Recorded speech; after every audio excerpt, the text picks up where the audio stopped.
Hi guys, Ian here, and today we are looking at something that almost doesn't exist anymore, and is a pure music player. There's no apps, no streaming, no distraction, just sound. This is the FiiO Snow Sky Echo, and it costs about $80, and it might be one of the most honest portable audio players released in recent years.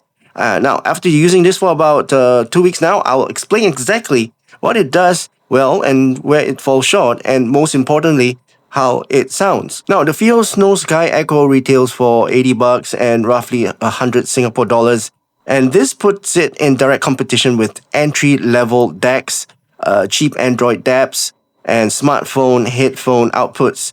But the Echo takes a completely different approach. There is no Android, no apps, no Wi-Fi. This is a traditional digital audio player that designed purely for local music play. And in many ways, it's exactly why it exists. Okay, let's talk about the accessories. This is the retail box that it comes in.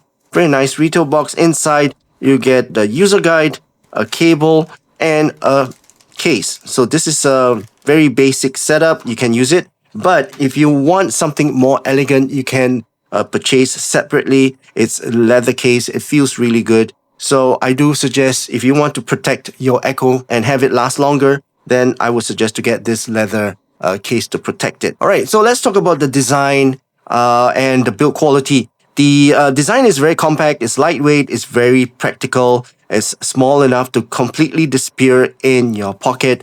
The build quality is very, very solid. It's metal. There's some plastic parts here, but there's some metal. There's no creaking, no flexing, and the buttons have good tactile feedback, and physical controls are especially very important for me, as you guys know. And you can operate this entirely by feel without looking at the device. The power button is here. The volume up and down is here. You can operate this entirely by feel without looking at the device.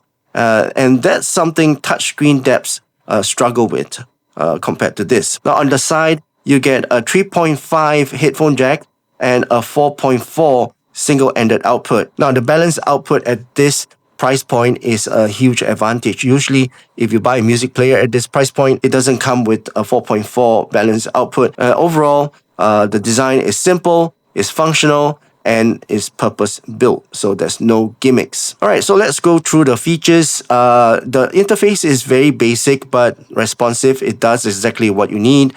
It plays back your music, it goes through your music files, and it adjusts the settings. Nothing more, but the boot time is fast, and the physical buttons make navigation reliable and predictable.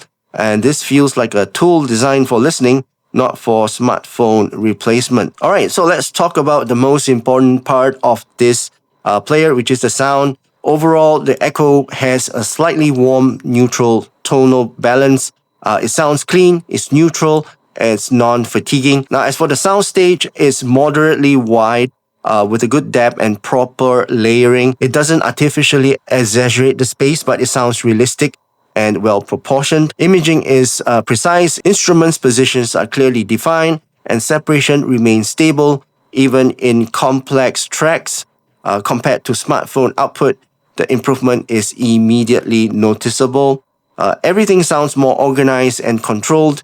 The detail retrieve is very good at this price point. Micro details like vocal textures and background reverbs are clearly audible.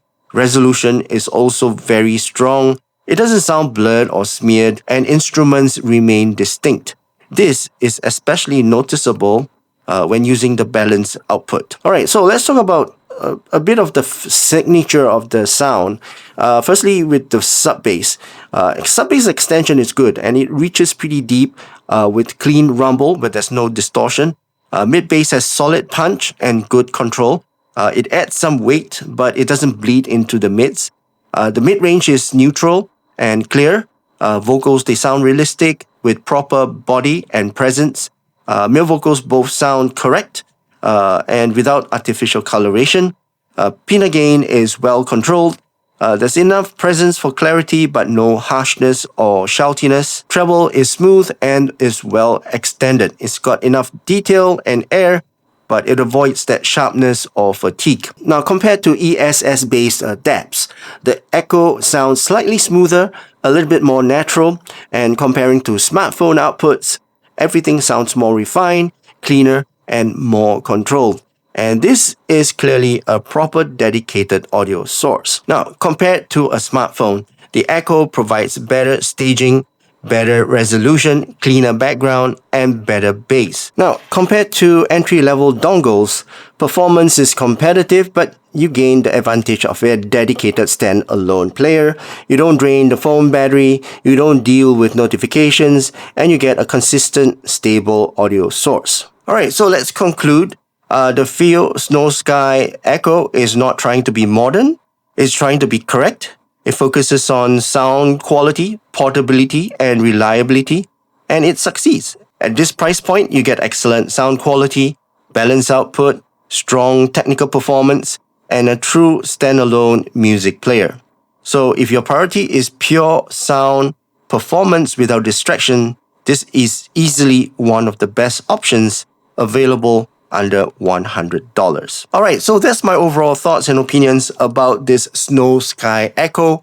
I hope you guys enjoyed watching this video. If you did, please give this video a thumbs up, and also please don't forget to subscribe to my channel. My name's Ian, thank you so much for watching, and I'll see you again in my next video. Cheers.